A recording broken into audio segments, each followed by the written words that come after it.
নমস্কাৰ কক্সালৈ সকলোকে স্বাগতম জনাইছো মই অনামিকা দাস আজি মই তোমালোকৰ লগত আলোচনা কৰিবলৈ লৈছো দশম শ্ৰেণীৰ ইতিহাসৰ পঞ্চমটো পাঠৰ প্ৰশ্ন উত্তৰসমূহ মৰমৰ ছাত্ৰ-ছাত্ৰীসকল ইতিমধ্যে আমি পূৰ্বৰ অংশসমূহত এই পাঠটোৰ সবিশেষ তথ্য বা সবিশেষ ঘটনাৱলীসমূহ পুংখানুপুংখভাৱে আলোচনা কৰিছো ছাত্ৰ-ছাত্ৰীসকল এতিয়া আমি প্ৰশ্ন উত্তৰ শিতানলৈ যাওঁ বলা প্ৰথমতে আমি অতি চমু প্ৰশ্নৰ উত্তৰসমূহ আলোচনা কৰিবলৈ লৈছো হিন্দু সভ্যতাৰ পূব সীমা গাঙ্গেয় উপত্যকাৰ কোন ঠাইলৈ বিস্তৃত আছিল উত্তৰটো হৈছে মিৰাট পৰ্যন্ত বিয়পি আছিল অৰ্থাৎ মিৰাটলৈকে বিয়পি আছিল দ্বিতীয় প্ৰশ্নলৈ আহিছো হিন্দু সভ্যতাত নাগৰিক সংস্কৃতিৰ বিকাশ কেতিয়া হৈছিল আমি এতিয়া উত্তৰলৈ গৈছো খ্ৰীষ্টপূৰ্ব ৪ৰ্থ সহস্ৰাব্দত হিন্দু সভ্যতাত নগৰকালীন সংস্কৃতি এটাৰ বিকাশ ঘটিছিল ঋগ্বেদৰ আনুমানিক ৰচনাকাল কিমান অৰ্থাৎ ঋগ্বেদ আনুমানিক কিমান সময়ত ৰচনা কৰা হৈছিল উত্তৰটো হৈছে খ্ৰীষ্টপূৰ্ব ১৫০০ৰ পৰা খ্ৰীষ্টপূৰ্ব ১০০০ৰ ভিতৰত ঋগ্বেদ ৰচনা কৰা হৈছিল বুলি অনুমান কৰা হৈছে পৰৱৰ্তী প্ৰশ্ন ভাৰতৰ ৰাষ্ট্ৰীয় প্ৰতীকত থকা সত্যমেৱ জয়তে এই বাক্যশাৰী মূলতঃ কোন গ্ৰন্থৰ পৰা লোৱা হৈছে উত্তৰটো হৈছে মুণ্ডক উপনিষদৰ পৰা সত্যমেৱ জয়তে নামৰ বাক্যশাৰী লোৱা হৈছে প্ৰাচীন ভাৰতত ৰচিত ৰাজনীতি বিজ্ঞান বিষয়ক বিখ্যাত গ্ৰন্থখনৰ নাম কি উত্তৰটো হৈছে কৌটিল্যৰ অৰ্থশাস্ত্ৰ পৰৱৰ্তী প্ৰশ্নলৈ আহিছো বিবিধতাৰ মাজত একতা এই বাক্যাংশ কোনখন গ্ৰন্থৰ জৰিয়তে স্থায়িত্ব লাভ কৰিছে উত্তৰটো হৈছে জৱাহৰলাল নেহৰুৰ ভাৰত সম্ভেদ ডিস্কভাৰী অফ ইণ্ডিয়া নামৰ গ্ৰন্থখনৰ পৰা এই বিবিধতাৰ মাজত ঐক্যতা বাক্যশাৰী আহিছে পৰৱৰ্তী প্ৰশ্ন ভাৰতৰ ভাস্কৰ্য শিল্পকলাৰ কোনটো শৈলীত গ্ৰীক ৰোমান কলা কৌশলৰ প্ৰয়োগ কৰা হৈছিল উত্তৰটো হৈছে গান্ধাৰ শিল্পকলাত গ্ৰীক ৰোমান শৈলীটো প্ৰয়োগ কৰা হৈছে পৰৱৰ্তী প্ৰশ্ন ভাৰত মুনিৰ নাট্যশাস্ত্ৰখন কেতিয়া ৰচনা কৰা হৈছিল উত্তৰটো হৈছে খ্ৰীষ্টপূৰ্ব ২০০ৰ পৰা দ্বিতীয় শতিকাৰ ভিতৰত ভৰত মুনিৰ নাট্যশাস্ত্ৰ ৰচিত হৈছিল পৰৱৰ্তী প্ৰশ্ন ভাৰতৰ নাট্যশাস্ত্ৰত কিমানটা শ্লোক আছে উত্তৰটো হৈছে নাট্যশাস্ত্ৰত প্ৰায় ৬০০০টা শ্লোক আছে পৰৱৰ্তী প্ৰশ্ন হেৰাকা আন্দোলন কি হেৰাকা আন্দোলনটোনো কি আছিল সেই বিষয়ে আমাক সুধিছে উত্তৰ হৈছে স্বাধীনতা সংগ্ৰামী ৰাণী গাইদিনলিউৱে নাগালেণ্ডৰ যি পৰম্পৰাগত ধৰ্ম বিশ্বাস আৰু সংস্কৃতি সংৰক্ষণ আৰু পুনৰ প্ৰৱৰ্তন কৰাৰ উদ্দেশ্যেৰে এটা আন্দোলনৰ জন্ম দিছিল যিটো আন্দোলনক হেৰাকা নামৰ আন্দোলন নামে জনা যায় পৰৱৰ্তী প্ৰশ্ন নাগালেণ্ডৰ হৰ্ণবিল উৎসৱ কি জীৱৰ নামত উৎসৰ্গিত উত্তৰটো হৈছে ধনেশ পক্ষীৰ লগত জড়িত পৰৱৰ্তী প্ৰশ্ন সপচৰ কুট কোন ৰাজ্যৰ পৰম্পৰাগত উৎসৱ উত্তৰটো হৈছে মিজোৰাম ৰাজ্যখনৰ পৰম্পৰাগত উৎসৱ মিজো শব্দৰ অৰ্থ কি মিজো শব্দৰ অৰ্থটো হৈছে পাহাৰৰ বাসিন্দা অৰ্থাৎ পাহাৰত বসবাস কৰা লোকসকলক বুজাইছে উত্তৰ পূৰ্বাঞ্চলত কোনখন ৰাজ্যত মাতৃতান্ত্ৰিক সমাজ ব্যৱস্থা প্ৰচলিত অৰ্থাৎ মাতৃতান্ত্ৰিক সমাজ ব্যৱস্থা আমাৰ ভাৰতবৰ্ষৰ উত্তৰ পূৰ্বাঞ্চলৰ কোনখন ৰাজ্যত প্ৰচলিত বুলি ক'বলৈ গ'লে বিশেষভাৱে আমি নাম ল'ব পালো মেঘালয় নামৰ ৰাজ্যখন পৰৱৰ্তী প্ৰশ্ন মণিপুৰী নৃত্য কি মূল বিষয়বস্তুক আলমক কেন্দ্ৰ কৰি গঢ় লৈ উঠিছে উত্তৰটো হৈছে চৈতন্য মহাপ্ৰভুৰ শৈশৱ কৃষ্ণলীলা আদি বিষয়ক কেন্দ্ৰ কৰি গঢ় লৈ উঠিছে অসমৰ প্ৰাচীন নাম কি আছিল অসমৰ পুৰণি নামটোৰ কথা সুধিছে অসমৰ প্ৰাচীন নাম আছিল আমি সকলোৱে জানো প্ৰাগজ্যোতিষপুৰ আৰু কামৰূপ পৰৱৰ্তী প্ৰশ্ন কি বড়োমূলীয় শব্দৰ পৰা অসম নামটোৰ উৎপত্তি হোৱা বুলি অনুমান কৰা হৈছে উত্তৰটো হৈছে হা সোম নামৰ শব্দটোৰ পৰা পৰৱৰ্তী প্ৰশ্ন চৰ্যাপদ মানে কি চৰ্যাপদ কাক বোলে বা চৰ্যাপদ বুলিলে কি বুজা চৰ্যাপদ হৈছে কেইটামান সহজজান পন্থীয় গীত অৰ্থাৎ সংগীতক বুজাইছে পৰৱৰ্তী প্ৰশ্ন চৰ্যাপদ কেতিয়া ৰচিত হৈছিল ৰচনাকালৰ কথা আমাক সুধিছে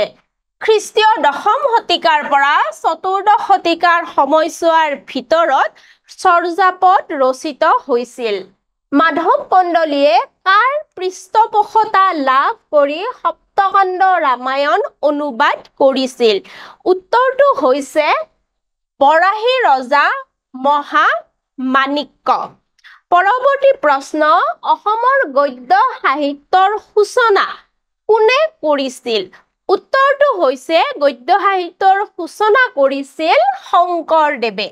শংকৰদেৱৰ বিষয়ে আমি সকলোৱে জানো তেখেত আছিল অসমৰ এজন স্বনামধন্য ব্যক্তি যিজনে অসমীয়া ভাষা সাহিত্য অসমৰ জাতিটোক ন ৰূপত গঢ়ি বিশ্ব দৰবাৰত প্ৰতিষ্ঠা কৰি গৈছে জিকিৰ আৰু জাৰি কোনে ৰচনা কৰিছিল উত্তৰটো হৈছে আজান পীৰ নামাৰে খ্যাত শাহ মিলনে জিকিৰ আৰু জাৰি গীতসমূহ ৰচনা কৰিছিল আজান পীৰ কোন আজান পীৰ আছিল এজন সুফী সাধক যিজনে কি কৰিছিল ইছলাম ধৰ্মীয় জিকিৰ আৰু জাৰি গীতসমূহ ৰচনা কৰি অসমীয়া সংস্কৃতিক সমৃদ্ধ কৰি গৈছে আজান পীৰ কেতিয়া অসমলৈ আহিছিল আজান পীৰ অসমলৈ আহিছিল স্বৰ্গদেউ গদাধৰ সিংহৰ দিনত ত্ৰয়োদশ শতিকাত অসমলৈ তেখেত আহিছিল দ পৰ্বতীয়াৰ শিলৰ তোৰণখন কেতিয়া নিৰ্মিত হৈছিল উত্তৰটো হৈছে খ্ৰীষ্টীয় ষষ্ঠ শতিকাত পৰৱৰ্তী প্ৰশ্নলৈ আহিছো চাংৰুং ফুকন কি দায়িত্বত ন্যস্ত আছিল অৰ্থাৎ তেখেতৰ প্ৰধান কাম কি আছিল আহোম শাসন ব্যৱস্থাত মঠ মন্দিৰ ৰাস্তা ঘাট প্ৰসাদ ঘৰ-দুৱাৰ আদি নিৰ্মাণ কাৰ্য বা জোখমাখ লোৱা ইত্যাদিৰ কাম চোৱা চিতাৰ বাবে এজন বিষয়া নিয়োগ কৰা হৈছিল সেই বিষয়াজন হৈছে চাংৰুং ফুকন পৰৱৰ্তী প্ৰশ্ন লোক সংগীতত আগবঢ়োৱা অৱদানৰ বাবে অসমৰ কোন শিল্পীক পদ্মশ্ৰী বঁটা প্ৰদান কৰা হৈছিল বা পদ্মশ্ৰী সন্মান দিয়া হৈছে উত্তৰটো হৈছে প্ৰতিমা পাণ্ডে বৰুৱা গোৱালপাৰীয়া লোকগীতৰ সাম্ৰাজ্ঞী অসমৰ প্ৰথম বাৰ্তালোচনীখনৰ নাম কি উত্তৰটো হৈছে অৰুণোদয় অৰুণোদয়ৰ বিষয়ে ইতিমধ্যে আমি আলোচনা কৰিছো উত্তৰ পূৰ্বাঞ্চলৰ আষ্ট্ৰিক নৃগোষ্ঠীয় অন্তৰ্ভুক্ত জনজাতিটো কি অৰ্থাৎ জনজাতিটোৰ নাম সুধিছে উত্তৰটো হৈছে খাচীয়া জনজাতি পৰৱৰ্তী প্ৰশ্নলৈ আহিছো ৰচয়িতাসকলৰ নাম লিখা আমাক কেইখনমান কিতাপৰ নাম দিছে সেই কিতাপ কেইখন কোনে ৰচনা কৰিছিল তাৰ লিখকসকলৰ নাম সুধিছে কিতাপ কেইখন হৈছে অৰ্থশাস্ত্ৰ হস্তিবিদ্যানক কীৰ্তন নামঘোষা চোৰধৰা পিম্পৰা গুচোৱা কালীয় দমন, ৰাম বিজয়, কথা গীতা, ৰাজ তৰংগিনী আৰু ভাৰত সম্ভেদ। আমি এতিয়া এই কিতাপসমূহৰ লিখকসকলৰ বিষয়ে আলোচনা কৰিম। অৰ্থশাস্ত্ৰ কিতাপখন ৰচনা কৰিছিল কৌটিল্য নামৰ ব্যক্তিজনে। হস্তিপিণ্ডাৰ্ণৱ ৰচনা কৰিছিল সুকুমাৰ বৰকাশ নামৰ ব্যক্তিয়ে। কীৰ্তন ৰচনা কৰিছিল আমি সকলোৱে জানো শংকৰদেৱে। আৰু নামঘোষা ৰচনা কৰিছে আমি সকলোৱে জানো আমাৰ অন্য এজন মহাপুৰুষ মাধৱদেৱে। তদুপৰি চোৰ ধৰা পিম্পৰা গুচোৱা ৰচনা কৰিছে মাধৱদেৱে। কালীয় দমন ৰচনা কৰিছে শংকৰদেৱৰ এখন নাট, শংকৰদেৱে ৰচনা কৰিছে। ৰাম বিজয়, ৰাম বিজয় শংকৰদেৱৰ ৰচিত এখন নাটকৰ নাম। কথা গীতা ৰচনা কৰিছে ভট্টদেৱ নামৰ লিখকজনে। ৰাজ তৰংগিনী ৰচনা কৰিছে কলহন নামৰ এজন লিখকে। ভাৰত সম্ভেদ ৰচনা কৰিছে জৱাহৰলাল নেহৰুদেৱে। গতিকে এই গোটেইখিনি কিতাপৰ লিখকৰ নাম তোমালোকে ভালদৰে মনত ৰাখিবা। এতিয়া আমি আহিছো চমু উত্তৰৰ প্ৰশ্নলৈ। প্ৰথম প্ৰশ্নটো হৈছে খ্ৰীষ্টীয় ৬ষ্ঠ শতিকাৰ পিছত ভাৰতলৈ অহা দুটা বিদেশী জাতিৰ নাম আমাক লিখিবলৈ দিছে। উত্তৰটো হৈছে গ্ৰীক আৰু মোগলসকল ভাৰতবৰ্ষলৈ আহিছিল। পৰৱৰ্তী প্ৰশ্ন, সিন্ধু উপত্যকাত আৱিষ্কৃত হোৱা ধৰ্মীয় উদ্দেশ্যত ব্যৱহৃত দুটা মূৰ্তিৰ নাম লিখিব দিছে। যি দুটা মূৰ্তি ধৰ্মীয় উদ্দেশ্যৰে ব্যৱহৃত হৈছিল সিন্ধু সভ্যতাৰ সময়খিনিত। উত্তৰ হৈছে পশুপতি সদৃশ মূৰ্তি আৰু মাতৃ দেৱীৰ মূৰ্তি, এই দুয়োটা মূৰ্তি। অষ্ট্ৰিকসকলে ভাৰতীয় সংস্কৃতিলৈ আগবঢ়োৱা দুটা অৱদানৰ কথা উল্লেখ কৰিব দিছে। উত্তৰ হৈছে ধান খেতি কৰা আৰু কুঁহিয়াৰৰ পৰা গুড় তৈয়াৰ কৰা পদ্ধতি। ভাৰতীয় সংস্কৃতিত বৰ্ণাঢ্যতা সৃষ্টিৰ ক্ষেত্ৰত ভৌগোলিক পৰিস্থিতিয়ে কিদৰে ভূমিকা গ্ৰহণ কৰিছে? উত্তৰটো হৈছে বৰ্ণাঢ্য ভাৰতীয় সংস্কৃতিৰ উৎপত্তি তথা সংৰক্ষণ কৰাৰ ক্ষেত্ৰত দেশখনৰ বিভিন্ন ভৌগোলিক পৰিস্থিতিয়ে বিশেষ ভূমিকা গ্ৰহণ কৰি আহিছে। কৃষিৰ উপযোগী সাৰুৱা ভূমি, যাতায়াত যোগাযোগৰ বাবে সুচলতা আৰু প্ৰাকৃতিক সম্পদৰ গুণৰ বাবে কোনো কোনো অঞ্চল কি হৈছে আৰ্থিকভাৱে অধিক সচ্ছল হৈছে, চহকী হৈছে। আৰু কি হৈছে সেই অঞ্চলটো অন্য সংস্কৃতিৰ সংস্পৰ্শলৈ সঘনাই আহিছে, অৰ্থাৎ বহিৰ্বিশ্বৰ লগত সংযুক্ত হৈ পৰিছে। আকৌ কি হৈছে কিছুমান অঞ্চল এনে সুবিধাসমূহৰ পৰা বঞ্চিত হোৱাৰ বাবে কি হৈছে সেই অঞ্চলত বসবাস কৰা মানুহে যথেষ্ট কষ্টসাধ্য জীৱন যাপন কৰিছে বা সেই অঞ্চলবিলাক কি হৈছে বহিৰ্বিশ্বৰ লগত সঘনে যোগাযোগৰ পৰা বিচ্ছিন্ন হৈ পৰিছে। পৰৱৰ্তী প্ৰশ্ন, বেদৰ 4খন সংহিতাৰ নাম লিখা। উত্তৰটো হৈছে ঋগ্বেদ, যজুৰ্বেদ, অথৰ্ববেদ আৰু সামবেদ, অৰ্থাৎ বেদ 4খনৰ নাম আমাক লিখিব দিছে। অশোকৰ দ্বাদশ মুখ্য শিলালিপিত ধৰ্মীয় উদাৰতাৰ বিষয়ে কি কথা উল্লেখ আছে সেই বিষয়ে আমাক সুধিছে। উত্তৰটো হৈছে এই লিপিত কোৱা হৈছে যে কোনেও একমাত্ৰ নিজৰ ধৰ্মটোক প্ৰশংসা কৰি কি কৰিব নালাগে, অন্য ধৰ্মক হীন বা নীচ বুলি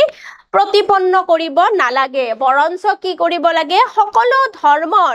সাৰমৰ্ম সংগ্ৰহ কৰি পেলাই কি কৰিব লাগে সমন্বয়ৰ বাট, সমন্বয়ৰ ৰাস্তা এটা প্ৰতিষ্ঠা কৰিবৰ বাবে আমি সকলোৱে চেষ্টা কৰিব লাগে। সাংস্কৃতিক বহুত্ববাদ মানে কি? উত্তৰটো হৈছে সাংস্কৃতিক বহুত্ববাদে কোনো এখন সমাজৰ সাংস্কৃতিক বিবিধতা আৰু ইয়াৰ প্ৰতি মানুহৰ থকা শ্ৰদ্ধাৰ মনোভাৱক বুজায়। অৰ্থাৎ কোনো এখন সমাজৰ সাংস্কৃতিক বিবিধতাই কি হওক বুজায়, কোনো এখন সমাজৰ সামাজিকভাৱে বিভিন্ন বৈশিষ্ট্য থাকিলেও কি থাকিব লাগিব, ইয়াত প্ৰতিটো বৈশিষ্ট্য প্ৰতিটো জাতি জনগোষ্ঠীৰ মাজত কি থাকিব লাগিব, উমৈহতীয়া শ্ৰদ্ধা মৰম ভালপোৱা থাকিব লাগিব। প্ৰাচীন ভাৰতৰ দুগৰাকী বিজ্ঞানীৰ নাম সুধিছে। উত্তৰটো হৈছে আৰ্যভট্ট আৰু ব্ৰহ্মগুপ্ত এই দুজন ব্যক্তিৰ নাম আমি ল'ব পাৰো প্ৰাচীন ভাৰতৰ দুখন চিকিৎসা শাস্ত্ৰৰ নাম আমাক লিখিব দিছে উত্তৰটো হৈছে চৰক সংহিতা আৰু সুশ্ৰুত সংহিতা এই দুখন কিতাপ হৈছে প্ৰাচীন ভাৰতবৰ্ষৰ চিকিৎসা বিজ্ঞান বিষয়ক প্ৰধান পুথি ভাৰতীয় চিত্ৰকলা কি ভাগত ভাগ কৰিব পাৰি উত্তৰটো হৈছে দুটা ভাগত ভগাব পাৰি বৃহদাকাৰ দেৱাল চিত্ৰ আৰু ক্ষুদ্ৰকাৰ চিত্ৰ এই দুটা ভাগত ভগাব পাৰি ছাত্ৰ ছাত্ৰীসকল আজিলৈ এই অংশটো ইমানতে শেষ কৰিছো পৰৱৰ্তী সময়ত আমি পৰৱৰ্তী অংশসমূহত আৰু প্ৰশ্ন উত্তৰ অধিকভাৱে আলোচনা কৰিম ধন্যবাদ